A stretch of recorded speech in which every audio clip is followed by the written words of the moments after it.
Taylor polynomials.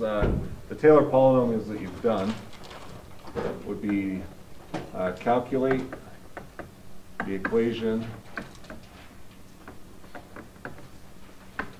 of the tangent line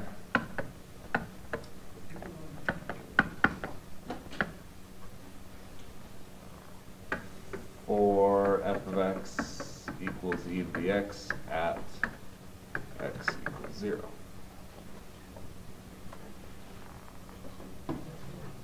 What two pieces of information do we need?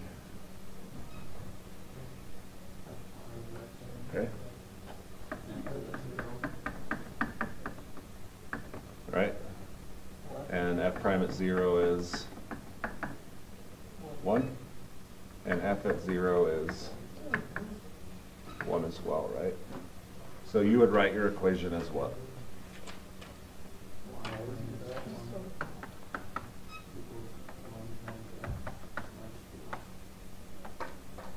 Correct? Okay. That, I'm going to move the 1 over here. Is that okay? So y equals 1 plus 1 times x minus 0. Okay. You're okay with that? That is what we call a first degree Taylor polynomial. Okay. So this is a first degree Taylor polynomial for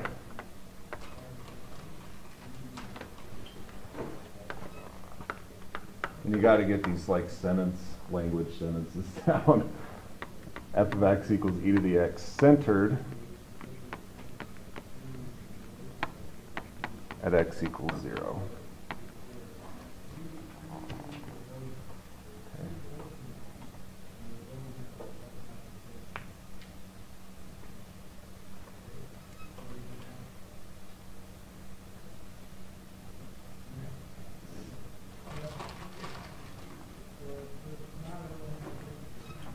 So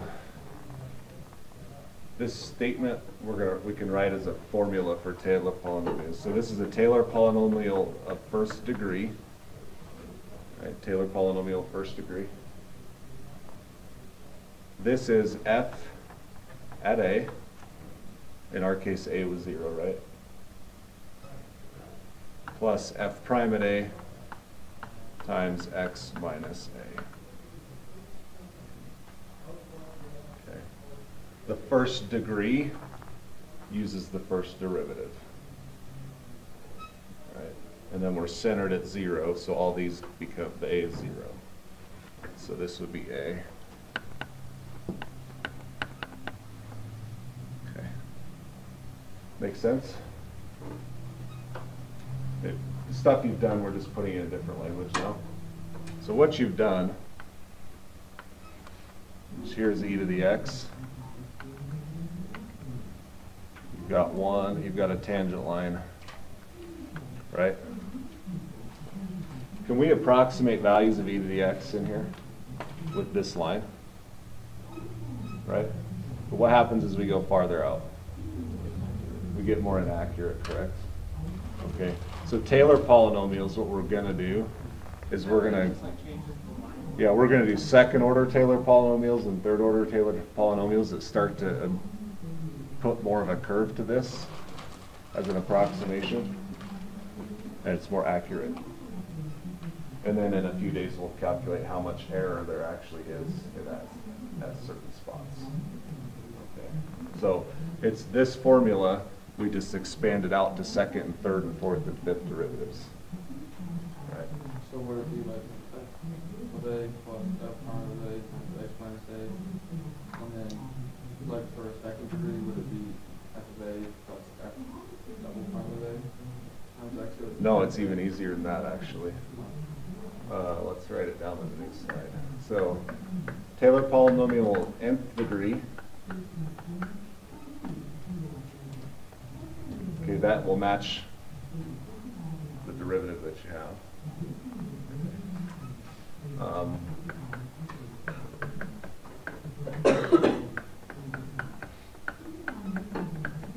Okay, we've already established that. If it makes it easier, there will be a factorial in the denominator. You can put one factorial there, which is obviously this one, right? So now we're just going to continue that pattern. F double prime at A, x minus A over 2 factorial. And this is squared. So this is the first power, obviously. Yeah. You see the pattern, though? Double prime, squared, 2 factorial. Right. Everything else is pretty much matches. And then what's next? Triple prime, x minus A cubed over 3 factorial, right? So it just keeps going. Okay. Yeah. Does that make sense?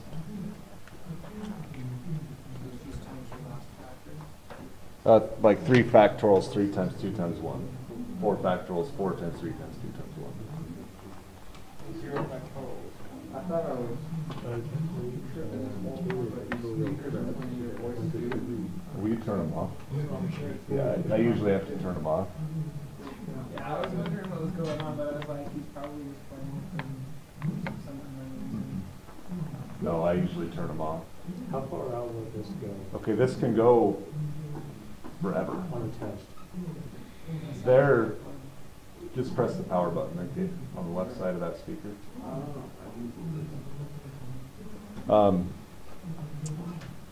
You're usually going to be kept within 5 degrees. Well, 5 terms. You'll see sine and cosine that only deal with certain degrees. Like cosine only has the even powers. So that if they ask for 5 terms, you're actually going to go to the 8th degree, but you only have 5 terms. So it can get big, but it's not that big. So let's write the 4th degree.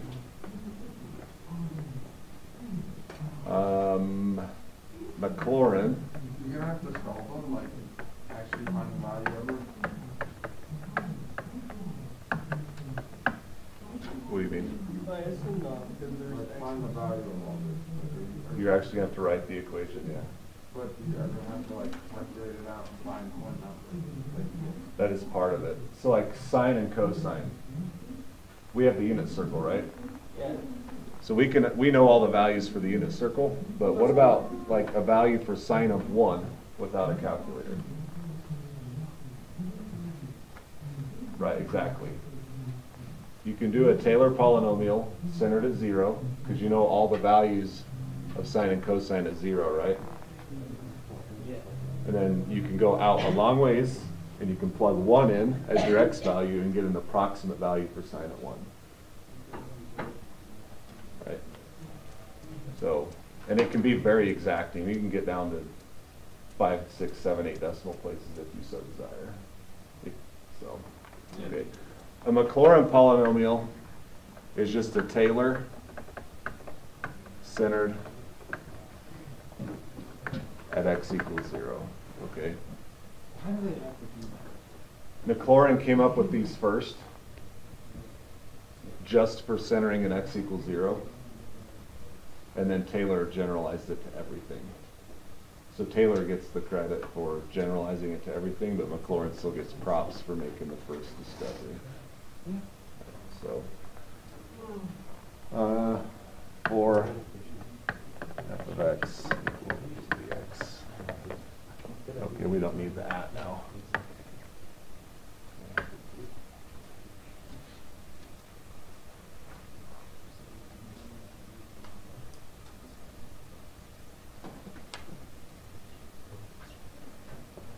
We can do this one real time. Okay. F at 0, right? So e to the 0 plus what's f prime of x? Yeah, e to the 0, x minus 0, factorial, right? And we can do f double prime of x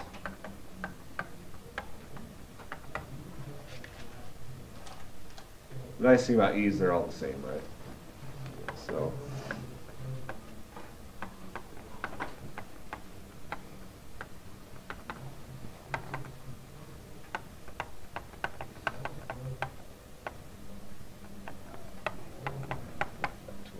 Okay.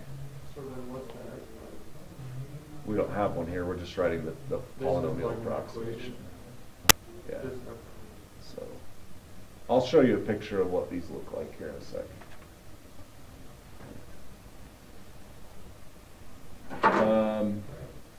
Okay, so this is a perfectly okay free response answer, and I would leave it, obviously.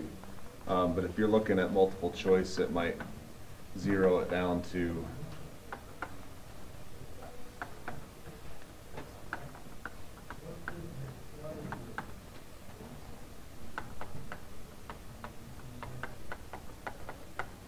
something like that, a little more simple, cleaner, right? What did you do with that last? Hmm? Because up there you have 1, 2, 3, 4, but I'm not doing 2, 6. 24 Oh, is like, 4 factorial. no, it looks like the trident symbol. for pi. 2 Triton. Yeah, no, that's a 4. Well, Okay. And now just eating one. So if I wanted to estimate e to the 1, right, I could plug 1 in for x and get an estimated value, right? We aren't going to tackle that today, but okay. Let's take a look at what these actually look like in picture format. Okay. Here's e to the x. Okay, so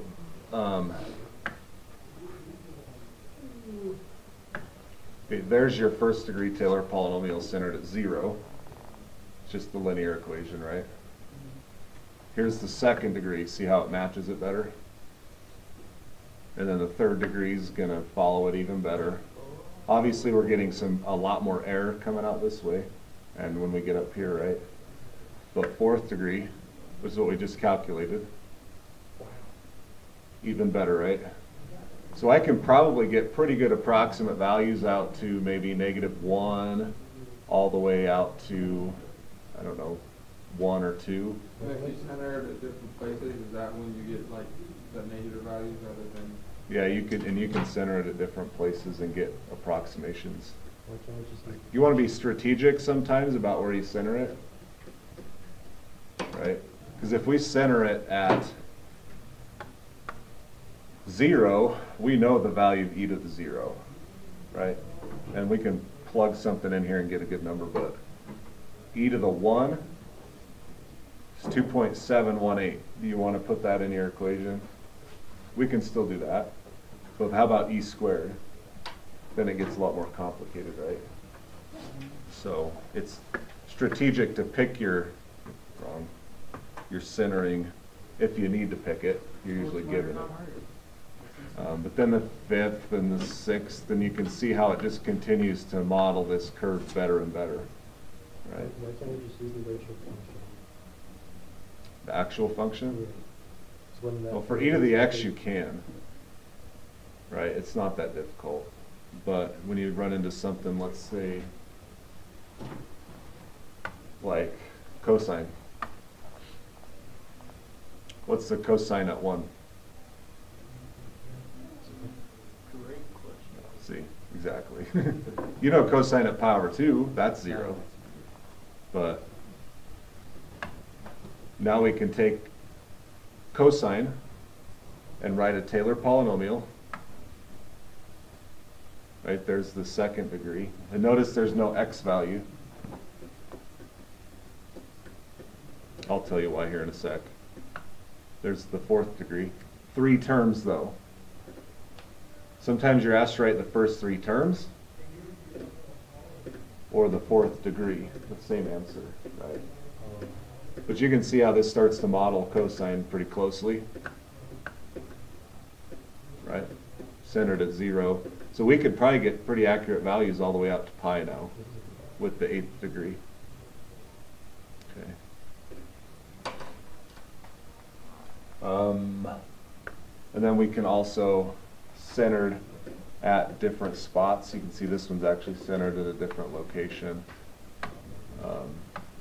There's your tangent line approximation, and then you get second degree, third degree, fourth degree. Notice that these actually have the 1, 2, 3, 4. And then, but you can see that it continues to model, right? So there you go. Okay. Questions on that? Just what it looks like. What are these used for? These were originally developed to calculate values of functions without a calculator. We have calculators. Yeah, but we have calculators now. Yeah. So they just plug the number into that massive function. Yeah, if you want to approximate cosine at pi, I wouldn't use this centering.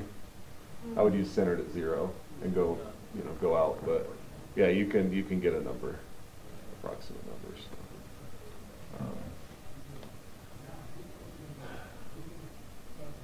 Is this not calculated? I would imagine sometimes it's easier with a computer to throw an approximation in, a polynomial approximation in a program than a cosine or a sine, but that's outside of my scope. So, okay, all right, let's do one more and we're good. Let's compute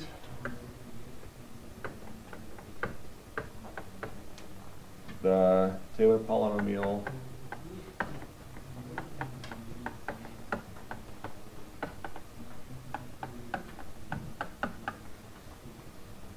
T4x centered at x equals 3, 4.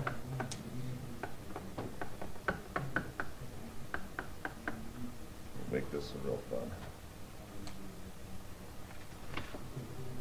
Can that derivative get really messy? Yeah, it can. Yep. So the e to the x was easy, so we just plugged it right in. This is one where I recommend you do f prime, f double prime, f triple prime separately. Get the values and then write your polynomial just to stay organized. All right, so we know this is our function. We're centered at x equals 3, right? You need 4 values, right? Yeah, so what's f at 3? 2. Okay. Now we need f prime of x.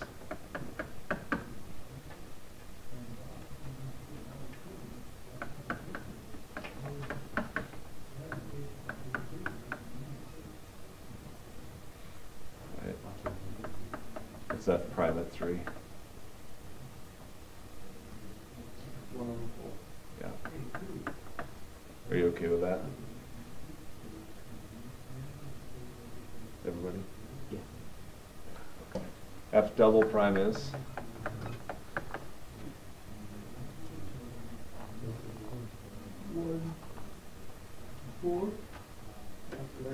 Negative 1/4 x plus 1, negative 3/2.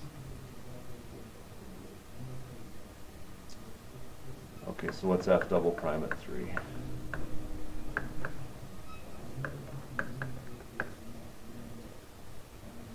What's 4 to the 3/2? Hmm? Do you cube it and then do the square root of that? Yeah. 4 times 4 is 64. 8. Yeah. You could also square root and then cube. So 4th times an 8th is 1/32, right? Okay, now we do the third derivative. These can get a lot of work, huh? Yeah. So we get 3 over 8. How long ago was this made? A long time ago.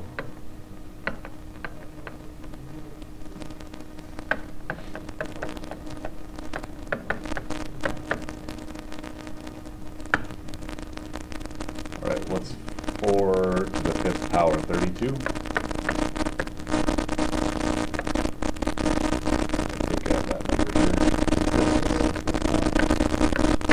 Yeah, so plug 3 in, 4 squared, or